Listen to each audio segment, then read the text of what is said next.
member for Forde, I remind the House that this is the Honourable Member's first speech. I ask the House to extend to him the usual courtesies. The member for Forde. Thank you, Mr. Speaker. Mr. Speaker, it is indeed an honour to be elected to the Chamber, and more importantly, a privilege to be here representing the people of Forde. However, before indulging too much in my own views and perspectives, I would first like to congratulate you, Mr. Speaker, on your appointment, and likewise congratulate all the members of the House for their success in the election, either as a new or as a continuing member. This 42nd Parliament coincidentally includes 42 new members who, like me, are only too aware of the responsibilities that have now been imparted to us. The November 24 election was a historic victory for Labor and a well-deserved outcome for the Honourable Member for Griffith and our new Prime Minister Kevin Rudd, who was the leader of the Labor Party only 11 months prior to the election, created a viable and palatable platform, giving voters of Australia confidence in a new era of leadership, resulting in a transition to a Labor government. As a new member from Queensland, it was clear from our results that voters wanted change. The seat of Forde recorded a swing of 14.43%, the largest in the 2007 election and one of the largest since our federation. Many have speculated on what caused the extent of the swing. I believe many factors played a part in the final result. In particular, the strong message delivered during the campaign that Labor could deliver on a preferred new future for us all. We as a party and our new government have built an expectation. We now need to work towards delivering on those expectations.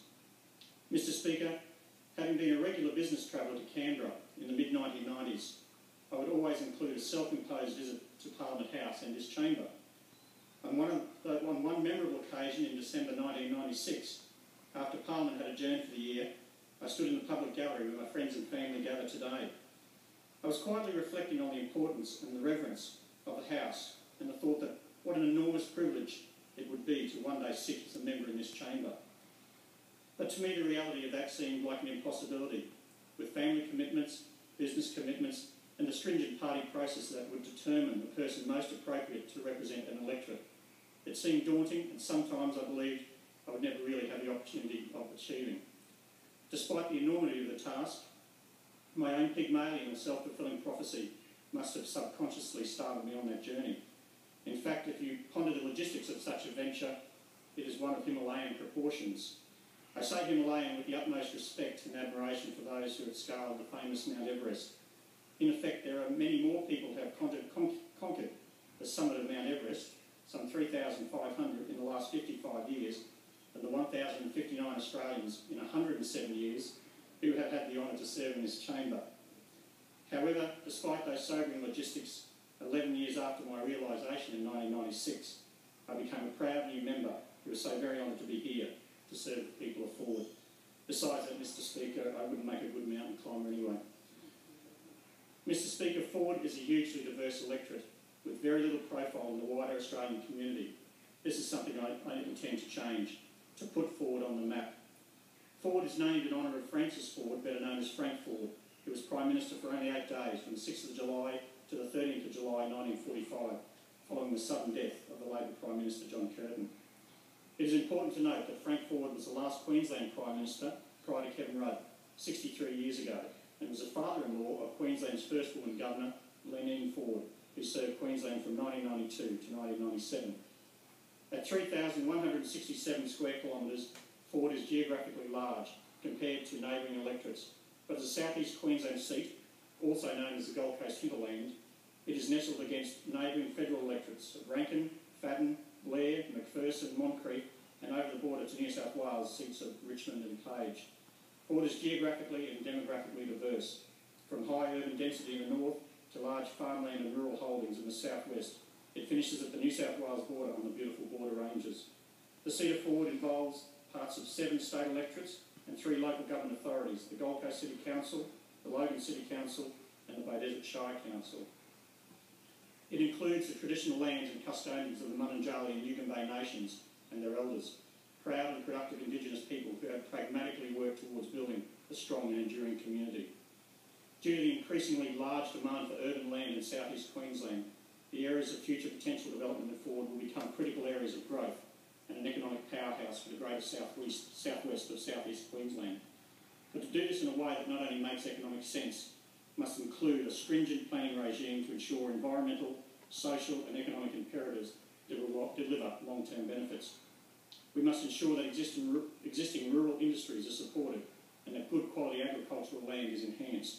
The farming sector to the southwest of Beaudesert has weathered torrid times with a long period of recent drought, making life difficult for farming families who have had not the level of government support they needed.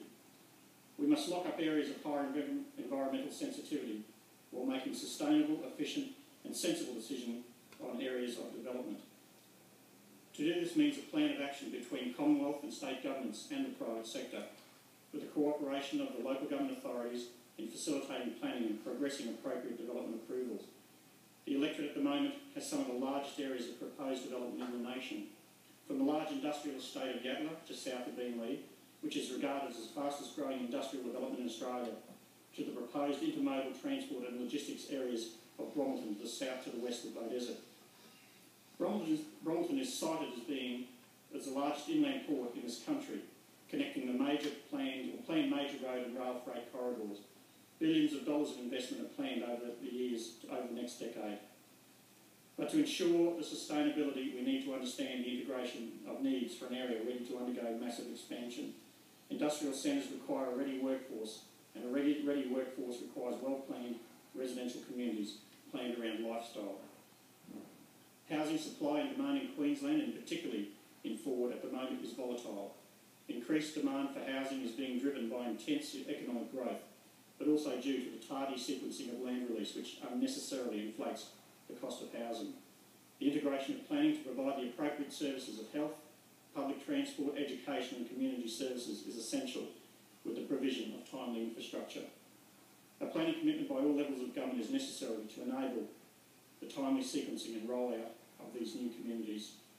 The two major planned residential areas of Greater Flagstone to the south of Greenbank, near the Brompton development, will provide for 100,000 residents by 2030, and Yarrabilba to the southwest of Beenleigh and Yatala, near the Yatala development, providing for 70,000 by 2040, which will potentially deliver the lifestyle communities mentioned. Better government understanding of inflationary pressures caused by bureaucratic duplication and local red tape is essential to find planning solutions that have a positive effect on economic outcomes, particularly outcomes that deliver the strict low inflation regime sought by our Prime Minister and Treasurer.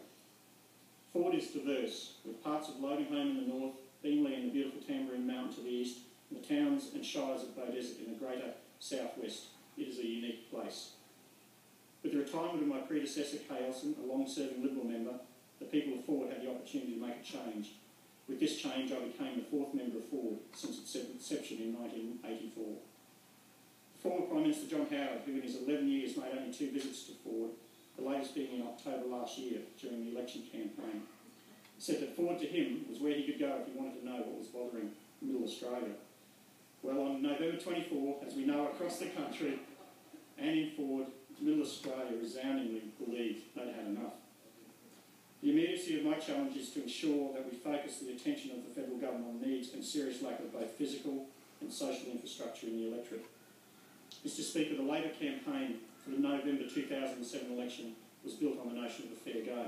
A fair go in work, a fair go for business, a fair go for older Australians, a fair go for youth by providing opportunities in education and training, and a fair go for families. Every initiative of a new Labor government would find a point of reference within the electorate of Forde. Everyone was affected by the frustration of the lack of engagement by the previous government. Queensland was forgotten and everyone on all sides of politics knew it. In my electorate, my support base straddled all sides of the traditional political fence. Both small and large business operators saw the opportunities presented by a potential Rudd government and got on board. As mentioned, housing availability and affordability is at critically low levels. Mortgage stress and default of housing loans in Forde is one of the highest in the country. The previous lack of cooperation and coordination between the state and federal governments has meant that a number of communities in Forde are without basic transport services. For an electorate without adequate road, transport infrastructure and services, the impacts have a dual effect on the people living in the various townships and communities across Forde. The cost of running 2 cars, because there is no public transport, is compounded with the effect of rising fuel and grocery prices and people in the electorate